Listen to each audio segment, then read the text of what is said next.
இன்று ஏற்றுமதி பெருகைகள் தொடர்பான ரெகுலேஷன் மாற்றம் தொடர்பானதும் அத்தியாவசிய தேவைக்கான சேவையின் சட்டம் மூலம் ஒரு மாத அளவில் நீடிப்பதற்கான விவாதத்தில் இன்று கலந்து கொண்டு இருக்கின்றோம். உண்மையில் ஏற்றுமதி தொடர்பாக அதில் கிடைக்கக்கூடிய பெருகைகள் இன்று நாட்டுக்கு மிக முக்கியமான தேவையாக இருக்கின்றது.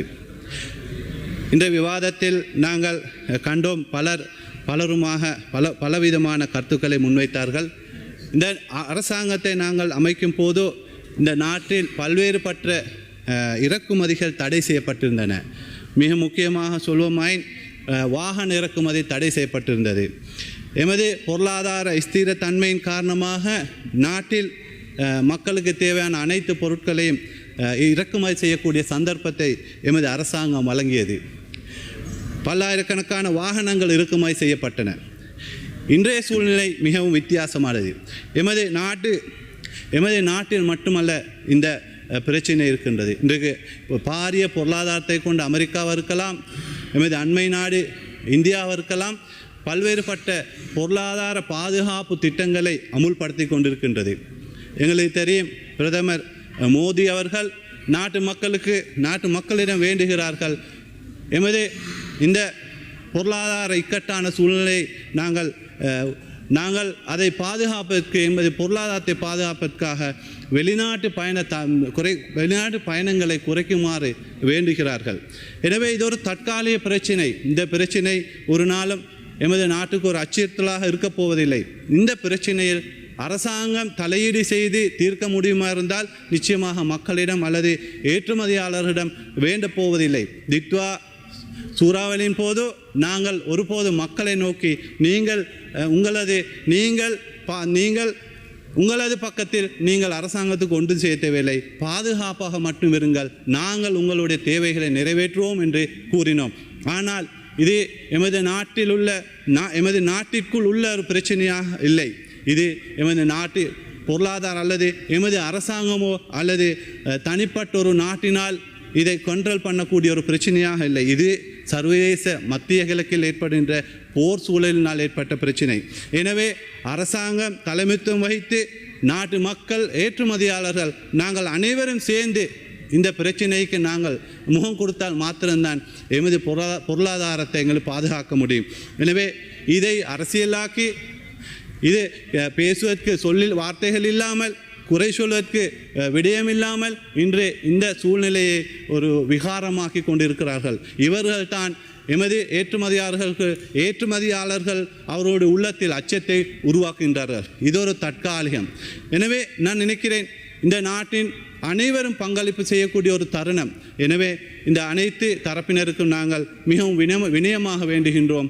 இது ஒரு தற்காலிக சூழல். நாங்கள் அனைவரும் சேர்ந்து எமது நாட்டை கட்டி எழுப்புவோம் என்ற அறைகூவல் விடுக்கின்றோம். அதே போன்று எமது இன்றைய மிக முக்கியமான ஹாட் டாப்பிக்காக இருப்பது இந்த ஈஸ்டர் தாக்குதல் சம்பந்தமாக குறிப்பிடும்போது உண்மையில் இந்த நாட்டில் ஏன் நாங்கள் உயிரிழந்தோம், ஏன் நாங்கள் காயப்பட்டோம், ஏன் எங்களுக்கு இவ்வாறு நடந்தது என்பது கூட தெரியாத அந்த அப்பாவிகள் 278 பேர் இன்று மரணம் அடைய செய்த சம்பவம். இது திட்டமிட்ட ஒரு சமூக படுகொலை. இந்த சமூக படுகொலையை இவர்கள் அரசியல் லாபத்துக்காக திட்டமிட்டார்கள். 500க்கும் மேற்பட்டவர்கள் காயமடைந்த சம்பவம்.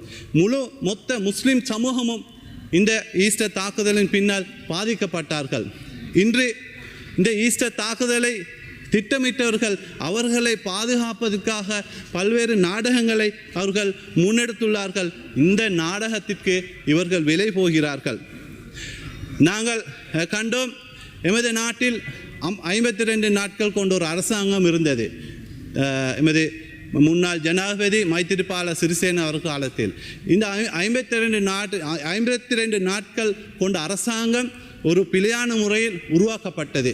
எனவே எமது கட்சியும் இணைந்து இன்னும் பல்வேறு கட்சிகளோடு சேர்ந்து ஒரு போராட்டத்தின் பின்னால் அந்த தவறை சுட்டிக்காட்டப்பட்டு அந்த தவறு திருத்தப்பட்டது. எனவே இது ஒரு நல்ல ஒரு முன்னுதாரணம். ஒரு பிழையான செயற்பாடு நடக்கும்போது அனைத்து கட்சிகளும் ஒன்று சேருவோம். அதே போன்றுதான் முன்னாள் பிரதம நீதியரசர் சிராணி பண்டாரநாயக்க அவருக்கு ஏற்பட்ட ஒரு பிழையான ஒரு தீர்ப்பு. பின்னர் அனைவரும் சேர்ந்து ஒரு போராடி அந்த பிரதம நீதியரசருக்கு நீதி வழங்கப்பட்டது. ஆனால் இன்றைய இந்த உண்ணாவிரத போராட்டம் எதற்கு? இன்றைய இந்த உண்ணாவிரத போராட்டம் வெறுமனே எமது நாட்டில் சமூக படுகொலையை செய்த சூழ்ச்சித்தாரர்களை காப்பாற்றுவதற்காக இன்று இணைந்துள்ளார்கள். எமது நாட்டில் மிகப்பெரிய ஒரு நாசகார செயல் இந்த ஈஸ்டர் அட்டாக். வெளிநாட்டவர்கள் எங்கள் நாட்டுக்கு வந்தார்கள் சுற்றுலா நோக்கத்துடன். ஆனால் அவர்களில் 50க்கும் மேற்பட்டோர் உயிரை மாய்த்து கொண்டு தான் போனார்கள். இவர்கள் செய்த தவறு என்ன? பிள்ளைகள் செய்த தவறு என்ன? எனவே இந்த தவறை நாங்கள் திருத்துவோமானால், இந்த சூழ்ச்சிக்காரர்களுக்கு தகுந்த தண்டனை நாங்கள் வழங்குவோமானால் தான் எதிர்காலத்தில் இந்த நாட்டில் சிங்கள, தமிழ், முஸ்லீம், பேக, மெலே, கிறிஸ்தவ அனைத்து மக்களும் பாதுகாப்பாக வாழக்கூடிய சூழல்களை கிடைக்கும். இந்த சூழ்ச்சிதாரர்களை காப்பாற்றுவோமானால் இதே ஒரு முன்னுதாரணமாக கொண்டு இனிவரும் காலங்களில் கூட ஆட்சி அமைப்பதற்கு அல்லது தேர்தலில் நான் எமது எதிர்கட்சியில் சஜபையில் உள்ள முஸ்லீம், தமிழ் எம்பிக்கள், கிறிஸ்தவ எம்பிக்களை கேட்கிறேன். இவர்களுடைய சூழ்ச்சி உதயகம் அமைப்பிலோட அந்த புத்தக வெளியீட்டு விழாக்கு சஜப தலைவர் போறார்.